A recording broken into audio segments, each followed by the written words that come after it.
Luc chapitre 2, à partir du verset 22, la Bible dit: Et quand les jours de leur purification furent accomplis, selon la loi de Moïse, Joseph et Marie le portèrent à Jérusalem pour le présenter au Seigneur, suivant ce qui était écrit dans la loi du Seigneur. Tout mâle premier-né sera consacré au Seigneur. Et pour offrir un sacrifice 2 tourterelles ou 2 jeunes pigeons, comme cela est prescrit dans la loi du Seigneur. Et voici, il y avait à Jérusalem un homme appelé Simeon. Cet homme était juste et pieux. Il attendait la consolation d'Israël. Et l'Esprit Saint était sur lui. Il avait été divellement averti par le Saint-Esprit qu'il ne mourrait point avant d'avoir vu le Christ du Seigneur. Ils vont au temple poussés par l'Esprit. Et comme les parents apportaient le petit enfant Jésus pour accomplir à son égard ce qu'ordonnait la loi, il le reçut dans ses bras et bénit Dieu et dit: Maintenant, Seigneur, tu laisses aller ton serviteur, s'en aller en paix selon ta parole. Car mes yeux ont vu ton salut, salut que tu as préparé devant tous les peuples, lumière pour éclairer les nations et gloire d'Israël, ton peuple. Alléluia. Alléluia. Gloire au Seigneur. Et avec l'aide du Seigneur, je vais prêcher sur ce message. Le Père Noël est une ordure. Amen. En fait, j'ai tellement hésité à sortir ce titre, mais je crois que je vais juste le laisser sortir. Et vous allez comprendre pourquoi. Amen. Ce n'est pas le Père Noël, premièrement, pour ne pas frustrer quelqu'un, n'existe pas. Donc c'est le principe derrière cela qui est une ordure. Amen. Donc le Père Noël est une ordure. Amen. Amen. Nous allons prier le Seigneur. Alléluia. Seigneur Dieu Tout-Puissant, merci pour ton amour et pour ta grâce. Merci Seigneur parce que tu viens Seigneur parmi nous aujourd'hui pour nous remplir encore de ta présence, de la connaissance de ta volonté et de nous diriger Seigneur dans tes pas. Père, nous venons aujourd'hui, Papa, parce que nous voulons entendre de ta part. Nous voulons savoir, Seigneur, ce que tu as à dire à l'Église aujourd'hui. Je prie, Père, que tu me oignes le prédicateur, Papa, afin que je prêche sans crainte ni faveur de la parole du Seigneur. Et que tu nous oignes tous ensemble ici présents, afin qu'on reçoive ta parole, Père. Que cette parole trouve une place fertile dans notre cœur et qu'elle nous produise du fruit digne de la vie éternelle. Seigneur, c'est en ton saint nom que nous avons prié. Si l'Église de Dieu peut dire au nom de Jésus. Au nom de Jésus. Amen. Si on peut louer le Seigneur avant de nous asseoir.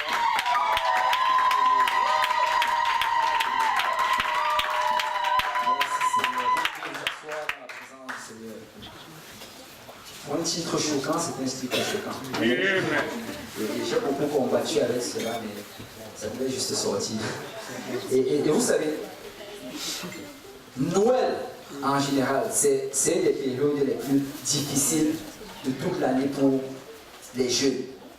C'est l'une des périodes les plus stressantes. C'est l'une des périodes, en fait, où tu vas entendre... je ne sais pas s'il y a quelqu'un qui a déjà travaillé pour une organisation, par exemple, qui s'occupe des appels des gens qui sont sur le bord du suicide ou bien qui sont dans la dépression. Est-ce qu'il y a quelqu'un qui a déjà travaillé pour ça ici? Non. Okay. Mais ces gens-là, pendant une période pareille, c'est une période où ils ont beaucoup d'appels. Où il y a beaucoup de personnes qui appellent pour décrire leur dépression, pour décrire comment ils sont proches du bord du gouffre. Et c'est une période très stressante pour les chrétiens. Et je sais que plusieurs d'entre nous ici ont sûrement ressenti cette pression. Plusieurs d'entre nous ici ont sûrement ressenti cette oppression de l'ennemi qui essaye de nous mettre à ce coin-là, à ce point où on a l'impression qu'on n'est pas en train d'avancer, où on a l'impression qu'on est vraiment en train de tomber au fond du puits. Mais je viens de la part du Seigneur dire à quelqu'un que le Père Noël c'est une ordure. Bon, regardez, on va d'abord parler de Noël. Regardez, Noël en fait en tant que tel, quand tu regardes les origines de cela, j'ai oublié mon papier, vous allez m'excuser.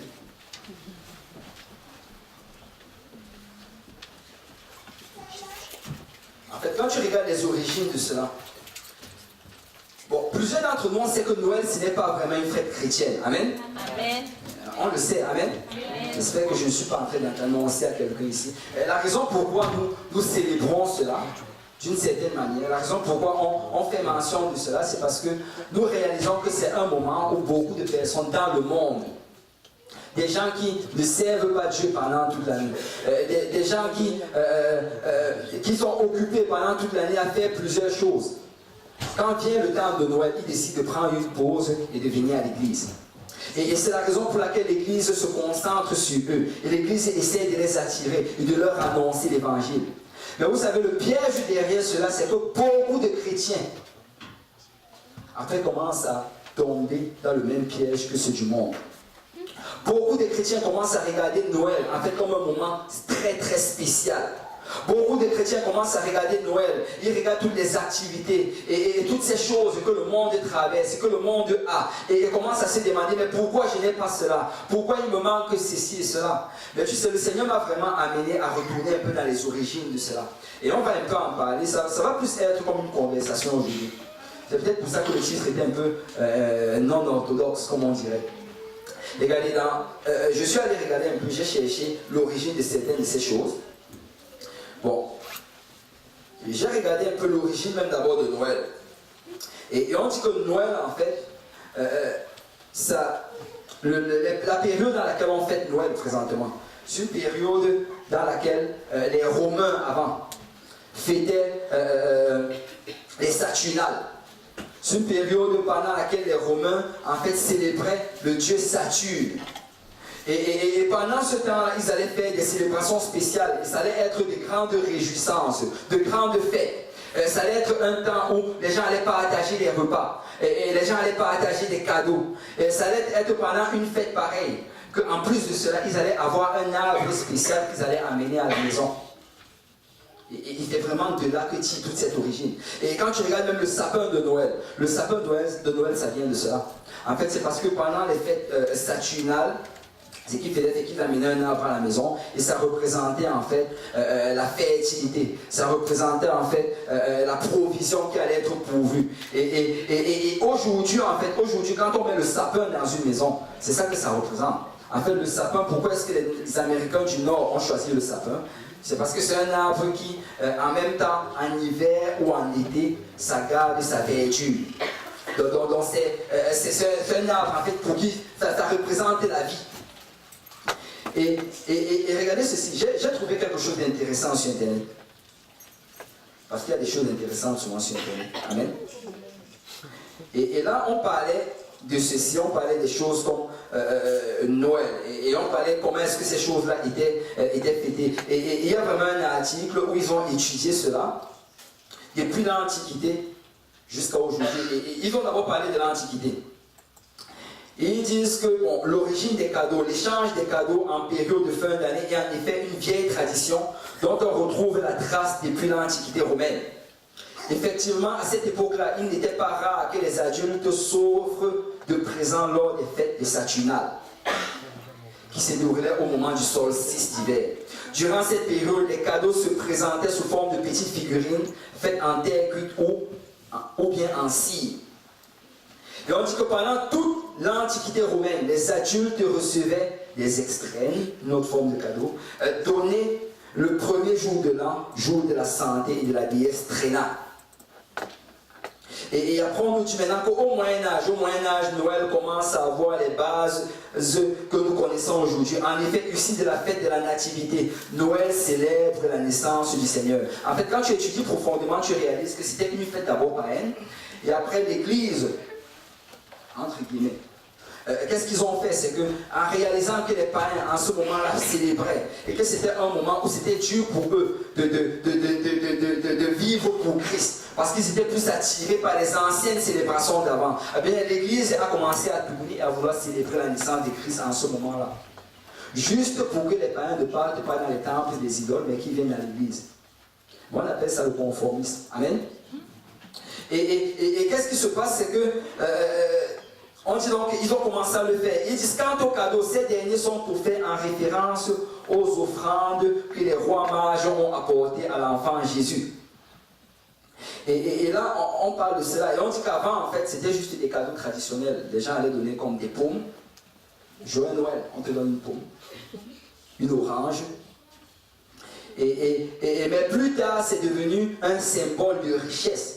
Et c'est le 19e siècle. Quand on dit qu'au 19e siècle, les cadeaux prennent une autre forme. En effet, avec le début de l'implantation des grands magasins, on voit aussi apparaître la société de consommation. Et dans cette optique, les cadeaux de Noël alimentaires ont été abandonnés. Les gens ne voulaient plus les pauvres. On dit principalement dans les milieux bourgeois. Et on dit qu'on a commencé à offrir des jouets. Et Noël devient une fête commerciale et familiale, car l'échange de cadeaux se fait désormais dans des espaces privés, tels que dans la maison ou l'appartement. Et donc on a évolué dans cela. Et on a commencé à sophistiquer. C'est devenu quelque chose de bourgeois. Car Noël, je vais te montrer ce que je vais t'offrir. Et plus tard, au XXe siècle, ça c'est vraiment notre époque, parce que nous sommes la génération Y. Amen. Nous sommes les spécialistes du perfectionnement. On dit qu'au XXe siècle, on voit également apparaître une autre traduction concernant la livraison des cadeaux de Noël. Là maintenant, on a trouvé un poste, comment on les appelle encore, un facteur. Et on lui a donné un nom, le Père Noël. Et on dit jusqu'à présent, c'était l'enfant Jésus qui apportait les cadeaux aux bambins. Désormais, et suivant les traditions américaines, c'est le Père Noël qui passe par la cheminée pour déposer des précieux présents au pied du sapin. Et je me rappelle encore quand j'étais petit, on n'avait pas de cheminée, j'étais tellement triste. Et Seigneur, comment le Père Noël va faire pour rentrer ici? Mais vous savez, le Père Noël lui-même, il a des origines très obscures. Parce que j'ai une photo, je ne sais pas si vous... David, est-ce qu'on a pu la mettre? Super. Est-ce qu'on peut vous montrer un peu la photo? Celle d'abord de Thor. Voilà. Bon, ça c'est le dieu Thor. Et c'est un dieu scandinave de l'Europe du Nord. Et je ne sais pas si, bon, vous l'avez sûr. Est-ce qu'il y a des gens ici qui lisaient des Marvel avant? Amen. Waouh, il y avait beaucoup d'accros ici. Bon, moi aussi j'ai été, le Seigneur m'a délivré. Et le dieu Thor, en fait, c'était un dieu scandinave. Et des gens qui ont étudié sur Noël, ils ont réalisé en fait que premièrement, l'origine vraiment du Père Noël, ça vient du milieu scandinave, hein. Ça c'est de 1. Et de 2, c'est très très surprenant que le Père Noël soit en train de voler dans les airs dans son chariot, tiré par des cerfs, avec un vêtement rouge, et que bizarrement le dieu Thor faisait la même chose. Donc ils ont vraiment mis un lien, que très possiblement c'est de là que ça provient. Donc ça c'était une des sources. Deuxième source, si on peut me donner la deuxième image. Ok. Lui, celui que vous voyez à droite, avec le gant blanc, c'est Saint Nicolas. Saint Nicolas. Et lui, en fait, bon, c'est toujours dans les histoires scandinaves, on dit que c'est un saint. Bon, je sais que l'autre, c'est plus l'autre à côté qui est bizarre. Je vais en venir. Je vais en venir. C'est eux qui sont très étonnants. Mais Saint Nicolas, en fait, c'est dans la culture scandinave. On dit, premièrement, ça, vous connaissez la culture des saints et toutes ces affaires-là. On dit que Saint Nicolas, c'était un évêque. Et comme un évêque, voilà comment les évêques s'habillaient. Et Saint Nicolas avait une grande barbe blanche, vraiment comme vous voyez effectivement cette image. Et qu'un jour, il se promenait dans les bois, et il était, je crois, sur son âne. Il est arrivé devant une maison, et c'est ce jeune homme-ci qui habitait dans la maison là. Et lui, on l'appelle, je crois, Saint Fouettard, quelque chose comme ça. Père Fouettard. Wow, il y a des gens qui connaissent ici. Il y a des gens très éduqués ici. Moi, j'ai découvert ça récemment. Donc, le Père Fouettard, et on dit qu'il est arrivé devant la maison du Père Fouettard, et que le Père Fouettard, il y a de cela quelques minutes, avait pris 3 enfants, il les avait tués, il les avait coupés en morceaux pour les manger, je crois. Et quand Père Nicolas est arrivé, Père Nicolas l'a salué ou bien lui a dit quelque chose. Le Père Fouettard a ressenti la conviction. Et il a commencé à raconter tout ce qu'il a fait au Père Nicolas. Et là, il a montré que les enfants étaient d'un fût, déjà coupés en petits morceaux. Le Père Nicolas a touché le fût, tous les 3 enfants ont ressuscité, ils sont sortis. Et c'est comme ça qu'il est devenu un saint en fait. Mais par la suite, qu'est-ce que le Père Nicolas a fait? C'est qu'il a pris le Père Fouettard et il a enchaîné, il a attaché à lui. Et maintenant il partait partout avec nous.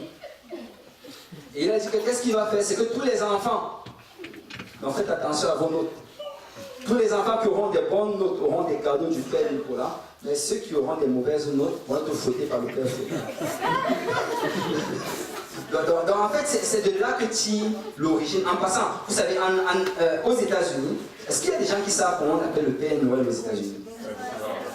Santa Claus. En fait, l'origine de Santa Claus, c'est Santa, c'est pour Saint, Claus, c'est Nicolaus. Santa Claus. Ça vient de Saint Nicolas. Parce que qu'est-ce qui s'est passé? C'est que Saint Nicolas d'abord était adoré comme le Père Noël. Mais à un certain moment, quand l'Église, entre guillemets, a décidé de commencer à enlever les histoires, même pas l'Église, parce que l'Église était mélangée à l'État. Donc ils ont décidé de séparer ces affaires-là. Qu'est-ce qu'ils ont fait? C'est qu'ils ont dit que non, on ne va plus l'appeler Saint Nicolas, mais on va maintenant l'appeler Père Noël. Et de l'autre côté, aux États-Unis, parce qu'ils voulaient commercialiser les choses et enlever la chrétienté derrière cela, ils ont décidé de ne plus l'appeler, de changer plutôt de l'appeler Santa Claus. Donc vraiment, tout ça, c'est vraiment des origines très très obscures. Et c'est de là que vient le Père Noël. Et vous savez, quand tu regardes vraiment tout cela, tu réalises que qu'est-ce qui s'est passé pendant le temps? C'est qu'il y a eu beaucoup de compromis. Beaucoup et beaucoup de compromis. Et je ressentais vraiment de dire à quelqu'un aujourd'hui, tu sais, la Bible dit, mon peuple périt parce qu'il lui manque la connaissance. Tu peux passer des périodes sombres à Noël, en train d'attendre le Père Noël, en train d'attendre que, je ne sais pas, qu'un cadeau te tombe du ciel, sans réaliser en fait que ça c'est juste des compromis qui ont été faits pendant longtemps par des personnes, pas des gens qui n'étaient même pas vraiment dans la vérité.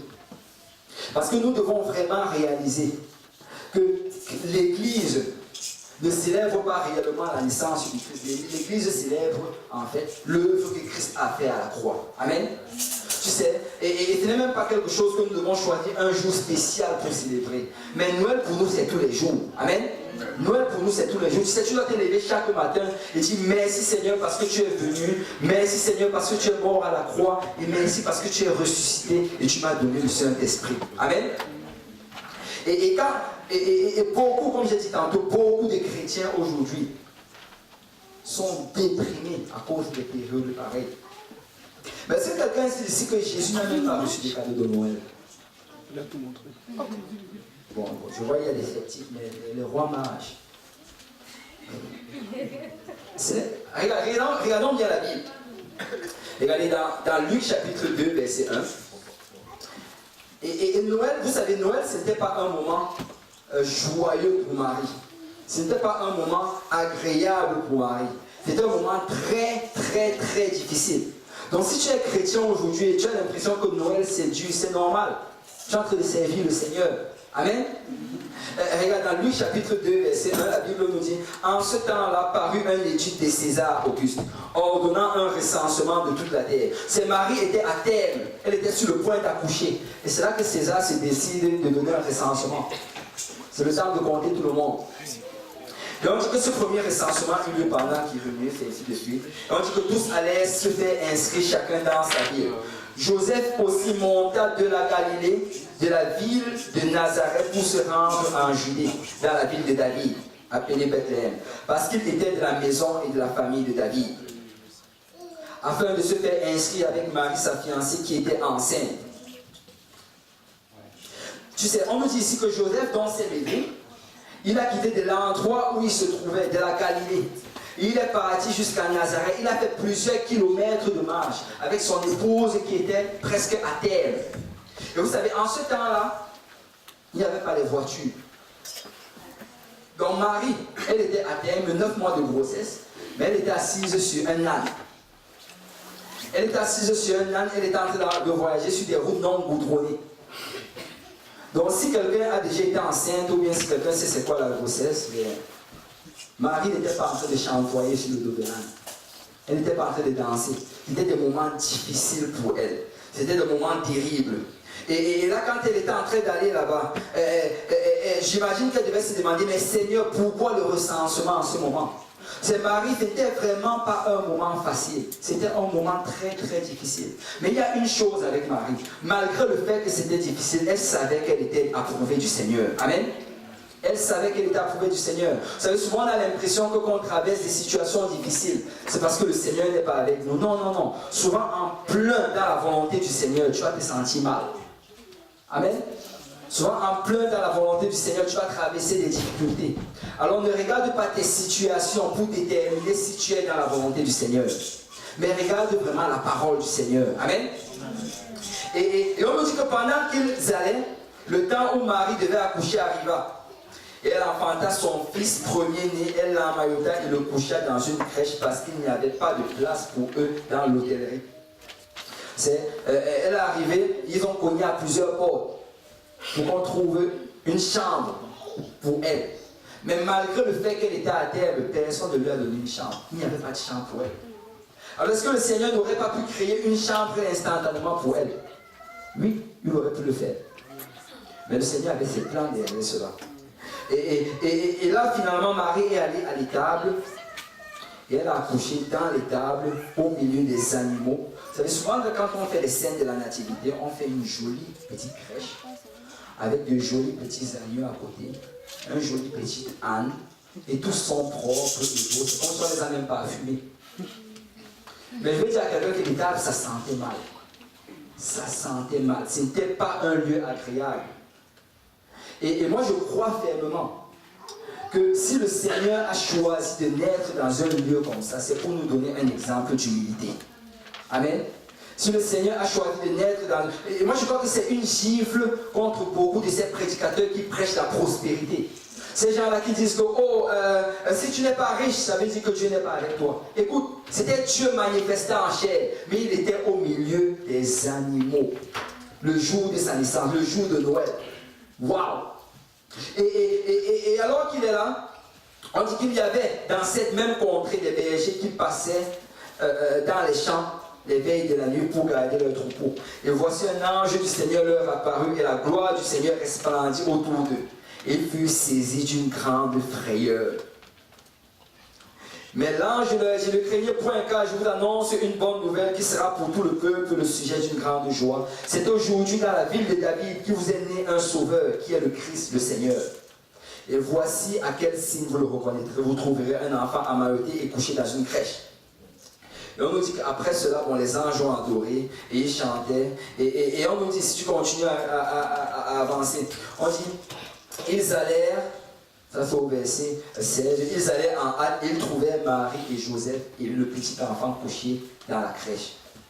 Après l'avoir vu, ils racontaient ce qu'il leur avait été dit au sujet de ce petit enfant. Tous ceux qui les entendirent furent dans l'étonnement de ce que leur disaient les bergers. Marie gardait toutes ces choses et les repassait dans son cœur. Et vous savez, quand on regarde souvent l'histoire de la nativité, on voit 3 bergers qui viennent, et après on voit 3 mages qui viennent, et souvent même, ce qu'ils font, c'est qu'ils mettent 3 animaux. La Bible ne nous dit pas qu'il y avait 3 bergers. La Bible ne nous dit même pas qu'il y avait 3 mages. Vous savez, moi je crois vraiment que derrière ces choses-là, c'est juste une image de la Trinité. Je crois que c'est vraiment un message qu'il y a derrière cela. Parce que quand la Bible nous dit, on dit les bergers. Amen. Et en plus, quand les bergers sont venus, ils n'ont rien apporté comme cadeau. Absolument rien. Et je sais que bon, peut-être quelqu'un va penser, oh oui, mais peut-être qu'ils ont laissé les brebis. Non, ils n'ont même pas laissé, même pas une seule brebis. Ils n'ont rien laissé. C'était des pauvres bergers qui sont venus rencontrer le Seigneur. Et pourquoi je dis cela? Parce que le verset qu'on a lu en introduction, on dit que le jour de la purification, quand ils sont partis, ça c'est dans Luc chapitre 2, verset 22, on dit que quand ils sont partis, ils ont apporté au verset 24 pour offrir 2 tourterelles ou 2 jeunes pigeons. En fait, la loi demandait à ce que tu offres des tourterelles ou des pigeons si tu n'es pas capable d'offrir une brebis. Donc, il n'avait même pas de brebis. Donc, Marie a passé un Noël triste, selon le monde. Marie a passé un Noël sans rien. Parce que si tu regardes l'histoire des mages, les mages ne sont pas arrivés le jour de la naissance du Seigneur. Les mages sont arrivés environ 2 ans après la naissance du Seigneur. Amen. Wow, c'est comme s'il y a des sceptiques ici. Mais c'est la parole de Dieu. Les mages sont arrivés 2 ans après. Regardez dans Matthieu chapitre 2. On nous dit au verset 1 que Jésus étant né avec les en Juda au temps du roi Hérode. Voici les mages d'Orient arrivaient à Jérusalem. Et là il dit, où est le roi des Juifs qui vient de naître, car nous avons vu son étoile en Orient et nous sommes venus pour l'adorer. Et on dit que le roi Hérode, ayant appris cela, il fut troublé. Et là il a commencé à comploter pour pouvoir tuer le Seigneur.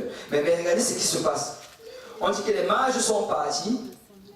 Et après ils ont adoré l'enfant. Et après les anges, le Seigneur les a avertis divinement qu'ils ne devaient pas retourner vers Hérode. Et la Bible nous dit, regardez bien le verset 16. Alors Hérode, voyant qu'il avait été joué par les mages, se mit dans une grande colère. Il envoya tuer tous les enfants de 2 ans et au-dessous. Donc Hérode, on lui avait dit que ça faisait peut-être 2 ans que l'étoile avait apparu. Donc ça faisait longtemps. Donc quand les mages sont arrivés, c'est 2 ans après la naissance du Seigneur. Donc Jésus n'a pas eu de cadeau à Noël. C'est vrai que maintenant on me croit. Il n'a même pas eu de brebis, il n'a rien eu à Noël. Et tu sais, quand j'étais en train de prier, le Seigneur me parlait beaucoup par rapport à cela. Tu sais, j'avais annoncé la dernière fois qu'on allait avoir une échange de cadeaux. Et j'en avais, on avait déjà, je ne sais pas s'il y a des gens qui avaient déjà acheté des cadeaux. C'est si tu as déjà acheté, tu peux quand même venir le mettre ici, on va s'en occuper. On va trouver quelqu'un à qui donner. Mais globalement, le Seigneur a commencé à me mettre à cœur que si on commence à compromettre avec certaines choses, dans très peu de temps, nous allons compromettre dans d'autres choses. Si tu commences à ouvrir ta porte juste pour être conforme au monde, très rapidement, le conformisme, ça va s'élargir dans beaucoup d'autres aspects. Je sais qu'il y a des gens aujourd'hui, même dans les églises aujourd'hui, où on va avoir un gros sapin de Noël. Un gigantesque sapin de Noël. Et je ne suis pas en train de les accuser parce que souvent c'est juste parce qu'on ne sait pas. Amen. Et il y a des gens qui ne savent pas, mais nous savons que l'origine de cela, ça vient de Rome. L'origine de cela, ça vient du monde. Parce qu'il n'y a aucun apôtre qui avait le sapin de Noël chez lui. Amen. La Bible ne nous raconte pas comment un apôtre est en train de décorer son sapin de Noël. C'est Noël, venez. Non. Et toutes ces choses, l'échange, les cadeaux même, il n'y a pas ça, les apôtres ne le faisaient pas. Il n'y a pas dans la Bible un endroit où on parle d'échange de cadeaux. Où Paul écrit, je vous rappelle frère, ce n'est pas biblique.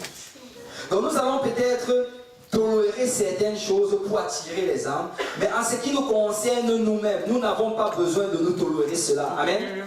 Nous n'avons pas besoin de faire un échange de cadeaux, peut-être pour que tel frère ou telle soeur soit content. Amen.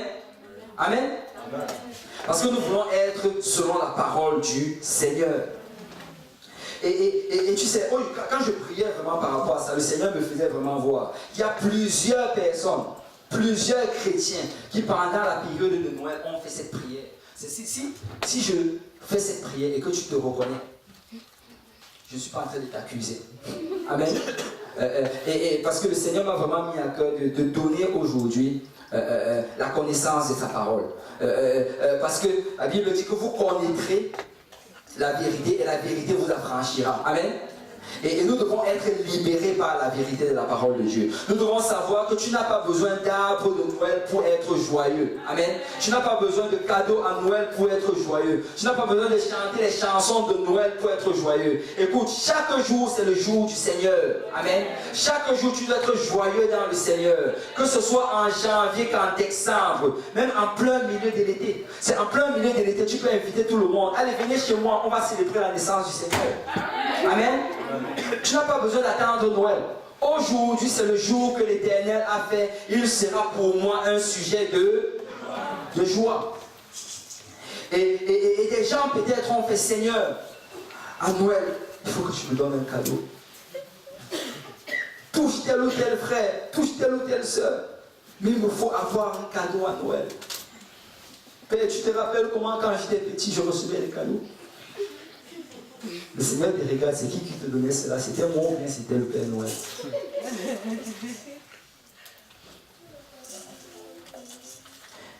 Et tu sais, le Seigneur nous donne un cadeau chaque jour. Nous recevons des cadeaux de Dieu chaque jour. Arrêtons de nous concentrer sur un moment précis. Vous savez, il y a des personnes en fait qui, s'ils ne reçoivent pas un cadeau à Noël, ça va être la fin du monde. Ça va être la fin du monde. Il y a d'autres personnes que s'ils ne donnent pas un cadeau à Noël, ça va être encore la fin du monde. Mais tu sais, la Bible ne s'attend, la parole de Dieu ne s'attend pas à ce que nous agissions comme tout le monde. Écoute, si tu veux offrir un cadeau, tu peux l'offrir à n'importe quel moment. Tu es libre de l'offrir à n'importe quel moment. En plein milieu de janvier. Janvier, c'est souvent les temps difficiles. Il n'y a pas beaucoup d'argent. Mais tu peux prendre et faire un sacrifice et offrir un cadeau à quelqu'un. Amen. Si tu peux l'offrir à n'importe quel moment. Et nous ne devons pas être liés par les choses que le monde a établies. Nous devons être libérés de cela, marcher dans la liberté du Seigneur. Tu sais, rappelle-toi d'où tu étais en Noël dernier. C'est si tu commences à te rappeler. Quand je parle de l'endroit où tu étais, je parle aussi bien physiquement, émotionnellement ou spirituellement. Peut-être que certains d'entre nous n'étaient pas encore sauvés. Peut-être d'autres l'étaient déjà mis, ils étaient en train de commencer leur marche avec le Seigneur. Peut-être d'autres n'étaient pas encore affermis. Mais tu sais, tu peux regarder où tu te trouves aujourd'hui et dire, le Seigneur m'a fait beaucoup de cadeaux pendant l'année. Le Seigneur m'a beaucoup béni pendant l'année. Chaque jour, il m'a béni. Parce que si je suis ici, c'est par la grâce du Seigneur. Amen. Est-ce qu'il y a des gens qui reconnaissent qu'ils ont été bénis par le Seigneur pendant l'année 2017? Alléluia. Si quelqu'un peut rendre gloire au Seigneur.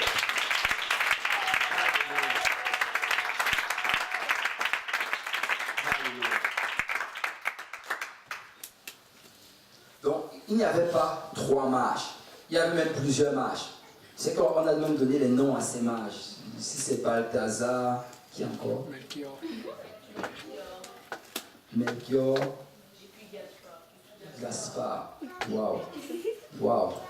Les évêques seraient fiers de vous.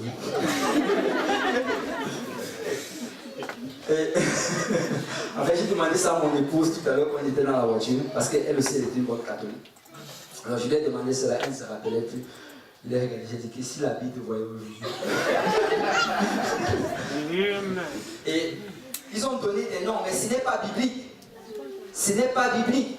Et il n'y a aucun de ces noms. Et en plus, ce n'était même pas 3 mages, c'était plusieurs mages. Parce que les mages ne se promenaient pas juste en 3. Ils étaient très nombreux.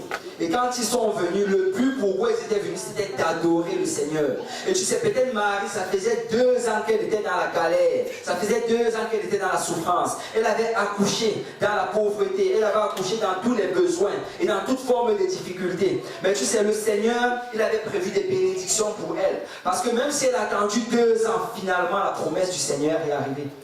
Et les mages sont venus avec l'or, avec l'encens et avec le myrrhe, si je ne me trompe pas. Et ils sont venus et ils l'ont béni. Et je vais dire à quelqu'un aujourd'hui, tu sais, même si le Seigneur ne te donne pas aujourd'hui, il va te donner au cours de l'année. Il va encore te donner. Il va encore te donner. Il ne doit pas forcément te donner le temps de Noël. Je veux juste encourager quelqu'un aujourd'hui. Bénis le Seigneur. Bénis le Seigneur. Marche la tête haute. Alléluia. Je suis un serviteur. Je suis servant du Seigneur. Je n'ai pas besoin d'être lié par les choses du monde. Je n'ai pas besoin d'être attaché par ces choses-là. Je connais la vérité et je suis libre par cette vérité. Amen. Donc si tu aujourd'hui tu n'as pas l'argent pour le Boxing Day, ce n'est pas grave. Dis à ton voisin, ce n'est pas grave. Alléluia. Dis à ton voisin, je suis libre. Alléluia.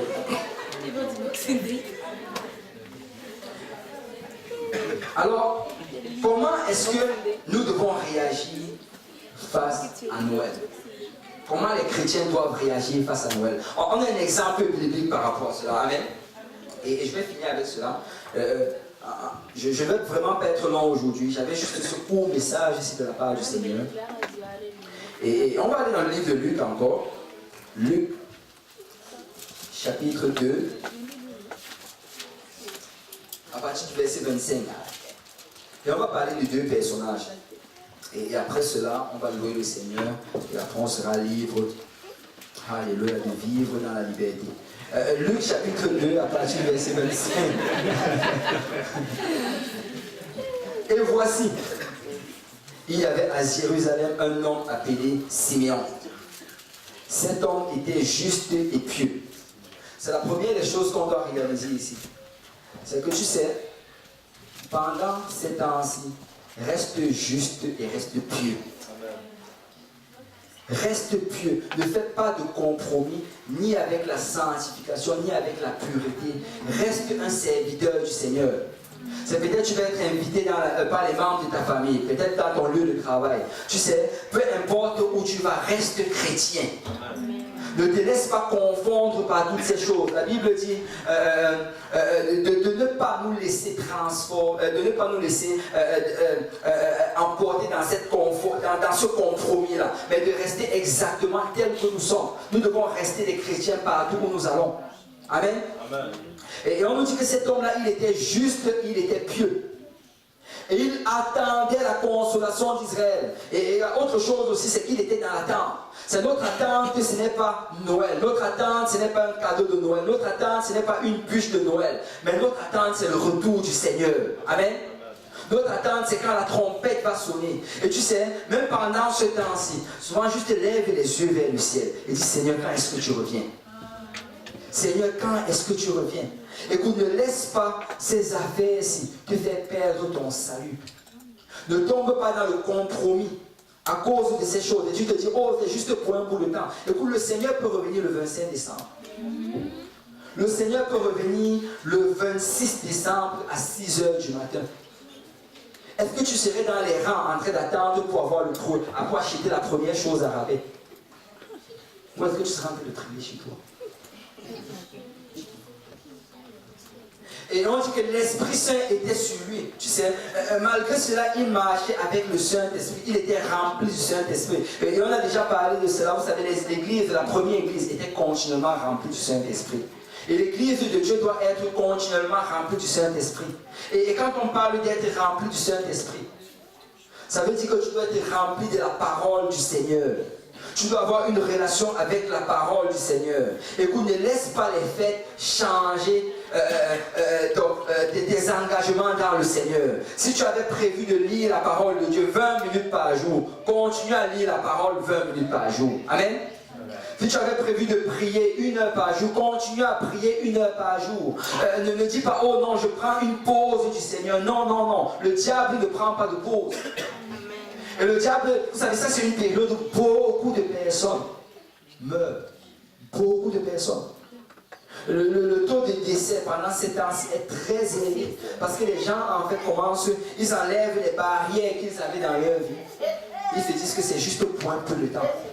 Mais le problème, c'est que ce peu de temps-là peut se transformer en éternité. Et on nous dit, il avait été divinement averti par le Saint-Esprit qu'il ne mourrait point avant d'avoir vu le Christ du Seigneur. Moi j'aime bien la manière comment on montre ça ici. On dit le Christ du Seigneur. Loin du Seigneur. Et on dit, il vint au temple, poussé par l'Esprit. Et on nous dit, il vint au temple. Tu sais, pendant cette période, passe le plus de temps dans la maison du Seigneur. Amen. Je sais qu'il va faire froid pendant les prochains jours. Mais habille-toi bien. Sors comme si tu partais prendre ton chèque de paye et viens dans la maison du Seigneur. Amen. Amen. Enfin, si c'était le chèque de paye, là, tu n'avais pas raté le bus. Amen. Et il vint au temple, poussé par l'Esprit. Et comme les parents apportaient le petit enfant Jésus pour accomplir à son égard ce qu'ordonnait la loi, et il le reçut dans ses bras et bénit Dieu et dit, waouh. On dit que tout ce qu'il a fait, c'est dès qu'il a touché le Seigneur Jésus, il a béni le Seigneur. Et ça, c'est vraiment un moment d'action de grâce. C'est un moment où tu dois te rappeler de tout ce que le Seigneur a fait pour toi. Te rappeler de toute la bonté de Dieu dans ta vie. Te rappeler de où tu étais et où tu es maintenant. Te rappeler que le Seigneur t'a donné le meilleur. Et s'il ne t'a pas encore donné ce que tu lui demandes, c'est tout simplement parce qu'il a meilleur pour toi et que ça va arriver en son temps. Amen. Amen. Et on dit qu'en ce moment, il a dit, maintenant Seigneur, tu laisses aller ton serviteur s'en aller en paix selon ta parole. Car mes yeux ont vu ton salut. Tu sais, Simeon, en ce moment-là, lui, la seule chose qu'il désirait, c'était de voir le Seigneur Jésus. Quand on dit salut ici, en hébreu, c'est vraiment Yehoshua. Mes yeux ont vu Yehoshua. Mes yeux ont vu Jésus. C'est le seul désir de l'Église, c'est de voir le Seigneur.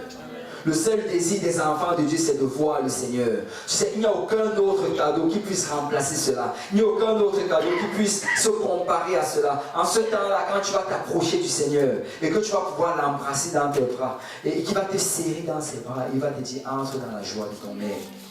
Et ça doit être notre attente continuelle. Amen. Et nous devons continuellement garder cela en vue. C'est quand la Bible parle... j'en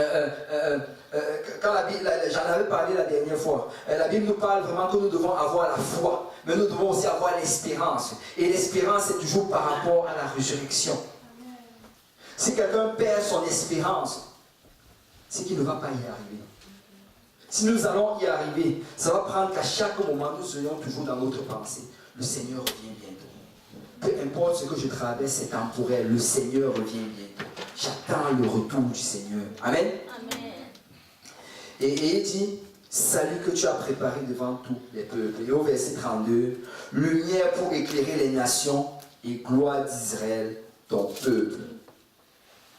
Et ça, c'était vraiment l'esprit de Simeon. L'esprit de Simeon, c'était, Seigneur, j'ai juste besoin de toi. Seigneur, tout ce que j'ai besoin, c'est de toi. Tu me remplis, tu me combles. Tu es celui que je veux voir. Tu es celui avec qui je veux passer du temps. Je vais rester pieux, je vais rester saint. Je vais me rapprocher de toi. Et c'est un esprit que nous devons avoir. Parce que c'était le temps de Noël, en ce temps-là. Jésus venait de naître. Et sinon, tout ce qu'il voulait, c'était juste voir le Seigneur. Amen. Amen. Et on dit au verset 33 que son père et sa mère étaient dans l'admiration des choses qu'on dit de lui. Et on dit que Simeon les bénit et dit à Marie sa mère, voici cet enfant est destiné à amener la chute et le relèvement de plusieurs en Israël et à devenir un signe qui provoquera la contradiction. Et à toi-même une épée te transpercera l'âme afin que les pensées de beaucoup de cœurs soient dévoilées. Tu sais, j'imagine que quand Marie a entendu cela, elle devait être choquée. Elle était juste venue présenter son enfant. C'était un temps de joie, c'était un temps de réjouissance. C'était un temps où tout le monde voulait juste célébrer. Mais là, Siméon vient. Et d'abord, il prend l'enfant, il bénit le Seigneur pour l'enfant. Et après, il dit à Marie que cet enfant, ça va être un rocher à scandale. Ça va être une pierre d'achoppement. Il va provoquer la contradiction. Et vous savez, aujourd'hui, Jésus provoque la contradiction. Ils ont enlevé Jésus de Noël. Aujourd'hui, Noël, c'est devenu juste une fête. Ils disaient avant que c'était pour célébrer le Christ. Mais aujourd'hui, c'est devenu une fête à 100% mondaine. C'est devenu une fête, en fait, où on se concentre vraiment sur les choses du monde. Et on se donne entièrement à cela. C'est devenu une fête où la débauche est célébrée. C'est devenu une fête où ils vont dire qu'ils sont en train de célébrer le Seigneur, mais ils vont pas arrêter de profaner le nom du Seigneur. Mais Simon se tient devant cette femme ce jour-là. Il se tient devant Marie et il lui dit que cet enfant, il va provoquer la contradiction. Il dit qu'une épée va transpercer ton âme. Et là, il est vraiment en train de parler de la croix. C'est en plein Noël, Simeon parle de la croix. En plein Noël, il est en train de dire, écoute, rappelle-toi de la croix. Et je veux vraiment dire à quelqu'un aujourd'hui, l'esprit de Simeon. Alléluia. Et cet esprit que nous devons avoir, même pendant la période de Noël, nous devons nous rappeler de la croix. Rappelle-toi de la croix. C'est la question qu'on doit toujours se poser. Est-ce que ce que je fais, est-ce que ça valait la peine que Christ meure pour cela? Est-ce que ce que je suis en train de désirer, est-ce que c'est pour cela que Christ est venu mourir? Est-ce que les choses qui m'attristent présentement, les choses que je convoite, est-ce que c'est la raison pour laquelle Jésus est venu mourir pour sur la croix? Et ça doit continuellement être dans notre tête. Seigneur, je veux marcher selon ta croix. Je veux suivre, je veux avoir ta croix devant les yeux. Vous savez, la croix, ça rappelle le sacrifice. La croix, ça rappelle l'œuvre qu'il a faite. Et si nous avons continuellement en tête l'œuvre que Christ a faite, nous n'allons pas nous laisser emporter par tout genre de compromis. Nous allons réaliser que le prix de la croix était un prix payé fort. C'était un prix payé très cher. Je ne veux pas laisser les choses du monde, alléluia, changer en fait ma marche avec le Seigneur à cause de la croix. Mais on nous dit aussi, on va finir avec ça, qu'il y avait une autre dame au verset 36, il y avait aussi une prophétesse Anne, fille de Phanuel, de la tribu d'Aser. Elle était fort avancée en âge, elle avait vécu 7 ans avec son mari depuis sa virginité. Restée veuve et âgée de 84 ans, elle ne quittait pas le temple et elle servait Dieu nuit et jour dans le jeûne et dans la prière. Waouh! Vous savez, chaque fois que j'ai lu l'histoire d'Anne, ça m'impressionne beaucoup. Vous savez, aujourd'hui, nous sommes une société qui fuyons totalement la solitude. Nous ne voulons pas être seuls. Dès que quelqu'un divorce, le lendemain, il épouse quelqu'un d'autre. Dès que quelqu'un devient veuf, le lendemain, il épouse, et ainsi de suite. Parce que la solitude, c'est quelque chose d'impossible. Mais tu sais, on nous dit ici qu'elle était veuve. Après, elle a décidé que non, je ne me marie pas. Et elle est allée vivre au temple. Elle vivait dans la prière et dans le jeûne. Waouh! Waouh! Et on dit au verset 38 que, étant survenue, elle aussi, à cette même heure, elle louait Dieu et elle parlait de Jésus à tous ceux qui attendaient la délivrance de Jérusalem. Tu vois, peut-être l'esprit de Simeon, c'était un esprit de je vais garder mon témoignage. Mais l'esprit de Anne, c'était un esprit je vais témoigner pour le Seigneur. Je vais témoigner pour le Seigneur. Si on peut tous se lever ensemble.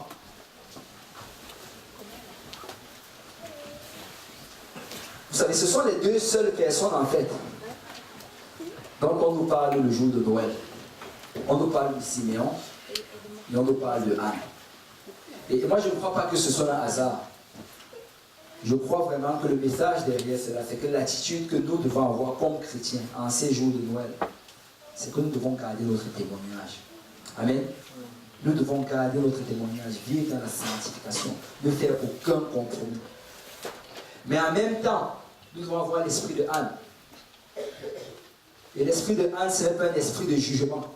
Tu sais, peut-être qu'on a reçu de la connaissance aujourd'hui en ce qui concerne Noël, l'arbre de Noël, les fêtes de Noël et toutes ces choses. Mais tu sais, la Bible dit qu'on doit faire attention à cela. On doit faire à ce que notre connaissance ne devienne pas une occasion de chute pour quelqu'un d'autre. C'est si quelqu'un ne sait pas ces choses, tu n'as pas besoin de lui frapper avec cela dans le village. Écoute, si tu invites chez lui, viens fêter Noël chez moi, va. Va, mais apporte-lui la parole de Dieu. Mais seulement quand tu vas, si tu vois ces cadeaux, ne sois pas jaloux à cause de ces cadeaux. Parce que tu connais mieux que cela. Amen. Tu sais mieux que cela. Et nous devons garder cet esprit en nous, réalisant en fait que nous sommes des serviteurs du Seigneur. Et on n'est pas soumis à l'esprit du monde, mais réalisant en même temps que nous devons être conscients de ces personnes qui sont à l'extérieur, qui sont dans l'ignorance, et essayer de les amener vers le Seigneur. Vous savez, moi j'ai toujours pensé à ceci, que la seule raison vraiment pour laquelle un enfant de Dieu doit se connecter à quelqu'un du monde d'une quelconque manière, soit en allant au restaurant, soit en mangeant avec lui, soit même juste en allant prendre un café, c'est qu'il est en tête de gagner cette personne au Seigneur. Ça doit être ça la seule raison. À part ça, il n'y a pas d'autre raison. Il n'y a juste pas d'autre raison. Ne va pas juste parce qu'ils le font. Ne va pas juste parce qu'on a dit, oh oui, on va faire telle célébration. Venez tous, oh, on m'a invité, je vais. Non. Si tu y vas, va parce que tu as en tête de gagner quelqu'un. Amen. Alléluia. Gloire au Seigneur. On va prendre le temps de s'avancer. Et on va juste prier. Et on va juste remettre encore les pendules à l'heure avec le Seigneur. Et on va se repentir devant le Seigneur. Et si peut-être on était attiré par des choses mondaines, par des choses vaines, par des choses temporaires. Et on va vraiment remettre les choses en ordre. Alléluia. Et agir comme des serviteurs du Seigneur. Alléluia. Et je veux vraiment dire à quelqu'un, écoute, il n'y a pas d'arbre de Noël dans la Bible. Le seul arbre que tu trouves dans la Bible, c'est l'arbre qui est utilisé pour faire la croix. Alors rappelle-toi de la croix. Rappelle-toi de la croix. Et ne te laisse pas emporter par cet esprit mondain. Alléluia. On va juste prendre le temps, on va prier, on va parler au Seigneur. Et s'il y a quelqu'un qui n'a pas encore reçu le Saint-Esprit, on va prier. La personne va recevoir le Saint-Esprit. Parce que l'Esprit du Seigneur est parmi nous.